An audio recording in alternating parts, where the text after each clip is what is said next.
Hello, my name is Mark, and I thank you so much for coming by today. Well, this is one of those sort of different videos where I'm just going to do a studio chat and just talk about some stuff that's going on in my world, and maybe you can relate to it and understand, and maybe you have some feedback that you can put down below and we can have a conversation there just about what's going on in your world. And what I was thinking about talking about today was just how, with all the stuff going on in the world, just there's so many different crises, there's a lot of political uproar, there's just so much stuff going on that it's causing a lot of people to just sort of put things on the back burner, take a back seat. A lot of people are unemployed and not in school, or just indifferent to what's going on, or even can't make plans because they don't know what's going on. And I'm seeing that a lot even in my own family, where, I have kids going into college for the first time. I have another one in college. There's just so much uncertainty out there that it's causing a lot of stress and a lot of just this feeling of malaise. That's the only word I can find. There's a malaise around us all that we just don't know what to expect. And I don't know if you're going through that or what's happening in your world. So my question would be for you is, what is going on in your world, your creative world? What do you miss the most about your former pre-pandemic life that you aren't experiencing now? I know there's a lot of things that I can list out. I think the most obvious thing that I'm seeing that I miss is the social interaction. I think we can all agree that that's kind of the big one. And even with, younger people, especially little kids, and I have relatives that have little kids, but they're growing up in an environment where they don't know any better. They know only masks. They only know about this pandemic thing, that they can't go into stores. They can't go to, the, what do they call them, like the amusement parks, or just even like a McDonald's play thing, play structure. They can't go to those things like they used to go to. And it's just a shame for a lot of younger people. And as I saw with my own family, we experienced a couple of our kids were graduating, and they didn't get to have their graduations the way they would have. They didn't get to have, excuse me, they didn't get to have their proms. They didn't get to have all the senior fanfare that they normally would have had, that we've all had in our lives for those of us that are older. So there's been so much going on for younger people. I can't even imagine what it would be like to be young and grow up in this environment. Imagine you're a young person and you're just starting to date somebody else, and you're finding this romance in your life, and all of a sudden you can't see that person anymore for months, weeks, months, whatever. It must be tragic. It must be heartbreaking, because I can't imagine being a young teenager and wanting to date someone else, and all of a sudden you can't because you can't see that person. It's got to be pretty devastating. So I do sympathize, but I don't know what everyone else is going through. So in this discussion, I figured I would just talk about some of the things that I miss, and which have changed for me, and hopefully we'll get back to some normalcy in a shorter time than we imagine. Hopefully something's closer, but for right now, there's no end in sight to this pandemic. It's the cases were going down, things were opening up, and now we're seeing a rise and things closing again. So there's really no knowing exactly what's going on. And that doesn't scare me. I think the real scary part was in the beginning, when we all kind of just hunkered down, and it was like there was this invisible enemy just creeping around every driveway and every doorstep. But I think we're past that now. I think we have sort of adjusted and adapted to our lives, and we're all kind of fitting in our way and walking in our shoes in a different step, but we're all getting to where we want to be. It's just everything's different, especially with unemployment, schools being closed, a lot of people out of work because their jobs are closed, or going in part-time instead of full-time, or being furloughed, and finding other ways to make income. It's really heavy stuff, and I completely understand, because I'm going through it too. I've been very fortunate to keep working. I have freelance work on the side, so that's going okay. But it's scary because I never know what tomorrow's going to bring. I never know if tomorrow's going to be the last day that I get to do the job that I do, or if I get to have another client call. There's just no way to know. So in my list of things that I miss, I think the first thing that I miss the most would have to be after work. One of my favorite things to do is go home, or even on a weekend, is to go by myself, find some me time, and go to a coffee shop, either in a town that I'm familiar with, like right up the street from where I live, or maybe going to a town that I haven't been to before and finding a little local coffee shop. And I just love to bring my art supplies and just sit down and draw and paint and whatever, just even write sometimes. Just finding that me time and finding that alone time to just be creative in a space that is comfortable, has that great smell of coffee and all that kind of stuff. That is something that I miss tremendously because it was a big part of my routine and I really enjoyed it. So that's something that you just can't do right now. A lot of coffee shops aren't even open, let alone, you can't sit outside half the time because it's either raining or it's either too hot or something. I have found other ways to correct that by going to, open spaces, parks. There's a great gazebo in another town nearby that I can go and sit on that gazebo and draw and paint. It's in a big park, but it's not the same. I like that intimacy of a coffee shop. I love hearing the bustle and just people come in and telling their stories, and even the person beside me, reading the paper, or the couple beside me talking about, what's going on in their lives. I miss that interaction. I miss that even silent observation of just other people. That's something that I love to do. Another thing I miss is at work. I love to take my lunch break in a common area where either people sit around me and we don't really engage. We just kind of sit, and some people eat their lunch, some people text on their phones. I again sit and draw and I doodle, and these are my coworkers. So in that common area, people often will come over and say hello, and we'll sit and chit chat or whatever. But I miss sitting in that common area and just engaging with other people, even just, again, being that silent observer, just watching what's going on. But it's more related to my work because it's all around me. So that common area that I have at work has been shut down. We can't go there anymore. You can't linger in those in those areas. You can't be a sort of just a vagrant kind of hanging out in a common area anymore, which is too bad. It's a shame because that, again, is something that I really enjoyed on my lunch break. It wasn't a long period of time. I might sit there for maybe 15, 20 minutes, just get a quick sketch in, maybe even paint a little color, or even just read a chapter in a book. It was something that I really enjoyed, and I can't do that now. So it's just one of those things that I'm missing, and I'm starting to feel the impact of that. Another thing is I miss going to the art store.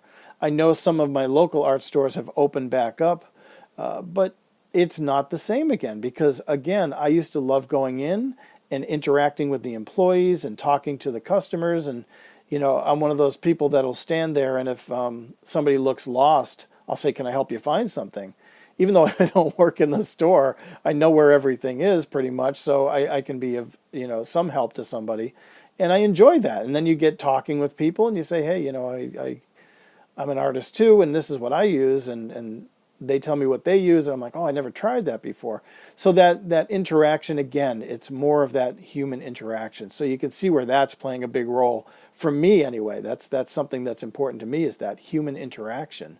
I could spend up to 2 hours easy in a store, an art store, a good art store, and just browse and look at stuff and fill up a basket just with all kinds of things, and then maybe put some of it back because it's more than I can afford. But I really just enjoy that personal experience of going out and shopping, not just for art supplies, but anything. I used to love to go to the music stores, bookstores. Most of the bookstores around here are open again, but I haven't gone in because I don't know. It's one of those things I don't feel comfortable just going in a bookstore and sitting down on the chair and just hanging out. It's kind of like you've got to know what you need when you go in, and or quickly browse. I feel like I'm rushed all the time, so I don't even go out that much. I'm still, even though I go to work every day, I still don't venture out that much. I go to the grocery store. We have started going to restaurants again, but overall, I pretty much stay pretty local. There's nothing really out there for me to do.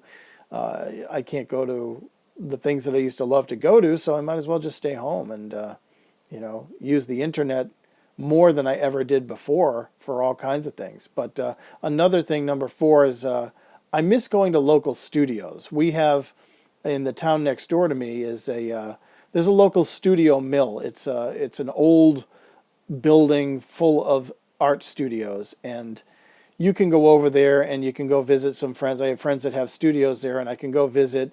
And when I'm there and visiting, I can walk around the hallways to the other studios where people were always in there working, and you can just stop by, and even if you don't know the artist, you just say, "Hey, what's going on?" and you just look at their work. And it's so inspiring to go and see other artists at work, and what they're creating and how they're creating it, and the smells of the studio. You can get that sort of that paint smell and the printmaking smell, or whatever, whatever is going on at the time. The smells are just as big as the visuals when you go to a studio. It's an amazing experience. If you haven't been to somebody's studio, I really encourage it when these things open back up. If you can get to a local studio, just check it out. But again, I have friends there and I can't go see them. They're not even going to their studios. They're not even working in their studios. So it's a little tricky for everybody. But I do miss that, again, human interaction, that personal engagement with other artists. It's just something I can't do, which goes to the next one, which is I miss going to galleries. I miss going to openings and events. We have a great local art place. It's a whole art center here where I live, and they're always having events. They have just started opening up again themselves, and you can't go in the facility, but you can go to these outdoor performances. They have like outdoor music performances. They had a film night where they showed, I think it was Casablanca or something recently. And because it's the summer, you can go outside and you can do these things. But people had to sit really far apart. You could bring food and sit on the grass and watch the movie. It was projected on the wall. And it was great. It was a really fun thing to have, but it's not the same. It's not the same as going to an intimate opening where an artist is showing their work and there's some food and some beverages and things, and you get to sort of rub elbows with local artists and meet new people and all kinds of things. So that just isn't happening right now. So I definitely miss that a lot. That's huge. I also miss meeting up with my artist friends. There's a small core group of friends that I have, and we love to get together once in a while and meet up for lunch and have a doodle lunch. And we'll all bring a sketchbook and some pens or whatever, and we'll just sit and talk, but we'll all draw while we talk. And it's a wonderful experience. I don't do it nearly enough, and I think we're sort of heading back to that now where we can do that again. But, with the threat of the coronavirus, you have to sit across from somebody wearing a mask, or you have to sit 6 feet away or far enough away that you're not imposing on their health risks. And if they're sick, they don't want to get you sick. And if you're sick, you don't want to get them sick.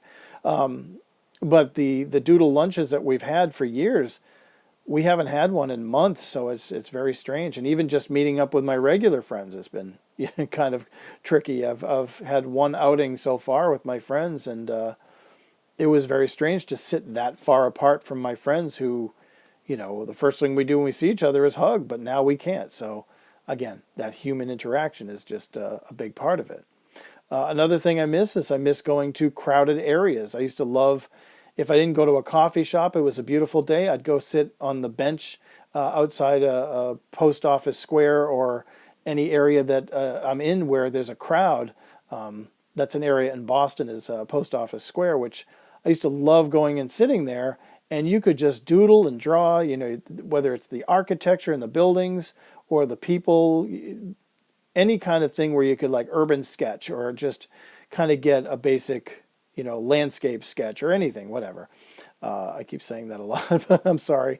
It's hard to kind of list these things out and talk about them as they come up because they're really important things to all of us. I'm not sure what your things are, but I know for me that, those little things like going to that crowded area and sitting on a park bench, maybe bringing a snack and a bottle of water and just drawing and just sketching is just, for me, it's so relaxing. And yes, I can go do that now, but there's nobody there. There's no one hanging out. There's people passing by, and the architecture is still there, but it feels very lifeless. It feels very vacant.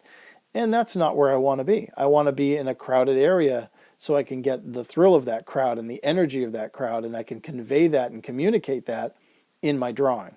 But, you got to take what you can get. So if I have to go and sit on an empty bench in an empty square and draw empty buildings, well, then that's what I have to do now. So that's another thing that I miss. Even with my work, I miss meeting my clients face to face. I used to use Zoom before the pandemic to meet with clients, and it was a great tool to introduce yourself. But eventually you would meet face to face to either proof the work, or I could send it digitally, and we would end up meeting at some point. But with Zoom, I didn't expect it to become the tool to communicate, and that's what it is now. And you set up meetings, and sometimes those meetings the camera's not working, or there's something wrong with the audio, or the internet connection is wonky. So you have to figure out, how are we going to make this meeting work? And it's really hard to communicate ideas through a screen share, or even just holding up something in front of the screen. It's just not the same. So yeah, I definitely miss meeting my clients face to face. That's something that I really enjoy, and that handshake, that warm, just that human contact of just that warm handshake is just, it puts you at the first step. And once you get past that first step, now you can use your words and your body language to communicate. But that initial handshake, that warm greeting, it's gone now. Now we click on a Zoom meeting, and all you have is a screen with a face, and hi, how are you? And you wait for them, and sometimes you overlap conversations, and it can be a little awkward sometimes. But that's just another thing that I miss. Something else that I miss is I miss my own kids' artwork. I miss seeing them come home from school, and even though they've graduated now and they're not going to be in school, they were still doing it when this pandemic broke out. And my daughter especially, because she loves art as much as I do, she would come home with drawings or paintings or some textiles, a dress or something that she made.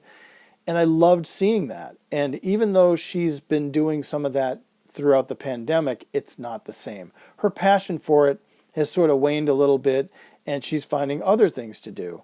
And a lot of it has to do with phones and computers and watching Netflix, and we're all doing that. So I know for my kids, creating artwork has been sort of a challenge for them, and it's been a challenge for me too. Even though I continue to draw and all that, I went through a terrible slump. I made a video about that. I can put a link to that if you want to see that video. But I went through a huge creative slump that lasted months, and I've finally come out of it, which, thank goodness. I have to really just, be very grateful that I came out of that. And I knew I would. It wasn't a question of if I would. It was a question of when. But I don't think I've ever been in a creative slump or a creative block that long and that sort of draining. It was just really draining, because even though I know I have to force myself to draw every day, which I did, it just was tedious. It was a chore, and whatever came out wasn't natural. It was a very difficult process, because the organic process of drawing just didn't seem there. It was just, it had left me somehow. And that's because of the fear, the anxiety, that malaise that you have during this kind of a pandemic, and all the uncertainty. I didn't know if I had a job. I was told to work from home for the longest time, for weeks. And when you're working from home, it's like, are we going to just not work from home at some point? What's going to happen here? So there was a lot of uncertainty. And that's probably the final thing that I'll wrap this up with, is that I miss being free of fear. I miss being free of anxiety. I miss being free of that uncertainty of what's going to happen next and what's going on next, because I think it's always with us. And especially for people with younger kids or who are young themselves, I know there's quite a few younger people that watch this channel, but you're growing up with this. The younger people are growing up with this, and this is going to be the normal for them. I know everybody says the new normal, but this will be normal for them, to wear masks when you go out, to douse yourself in hand sanitizer, to clean everything, to spray down things, and it's crazy. I go to work and I have to like wipe things down because I know there's been people in my area, grabbing this or grabbing that, and it's like I want to be safe too, so I use my hand sanitizer a lot. And that wasn't the case just a few months ago. There was a lot of carefree attitudes, and now it's a whole different story. So I know this pandemic is going to end at some point, and I know we're going to get back to a normal life and resume where we left off before, but it's just going to take some time, and it is going to be different going forward, and I know that, and I'm totally open to that. I am totally open to this new way of life, and I'm excited to see what happens in the future, but there's definitely a change, and I feel like we've all aged up a lot in just the past 3 or 4 months. So I guess now it's time to just embrace what we've been through and embrace the things we've had to adapt to and change to, whether we're, going through changes at work or school or even in our own families. There's always going to be changes. And if there's one thing that I've learned in just my readings and just things that I've experienced in my past, is that when you're working towards good things, change returns success and action brings good fortune. It's just the way it works. I believe that's even in a Pink Floyd song. It's a quote in a Pink Floyd song. But I do believe in that. I think if you put your foot forward with a positive intent, then you will move positively into something good. And that's just what I've always believed, and I still believe that. So I keep an open mind and an open heart and just an open creative spirit to whatever comes. And I hope that in your place, in your world, you are finding yourself adapting and accepting these changes as they come. And I hope you're doing okay. I hope everybody's doing okay out there. And again, I would love to know what you're missing and what you're experiencing during this pandemic time. Even if it's not something to do with creativity, it's like just, what's going on in your world. And, let's see if we can relate, and love to hear what you have to say. Anyway, thank you so much for this. I really enjoyed just chatting for a change and not drawing. Believe me, there's plenty of creative videos coming your way, and this was just, I figured I'd slip this in during the week, and hopefully you can relate and you can understand where I'm at. It's therapeutic to talk about this stuff, and that's how I feel. I feel like not a weight, but just a little bit has been lifted off my creative spirit. So I'm grateful for that. I'm grateful for your time. Thank you, and stay healthy. I'll talk to you soon. God bless.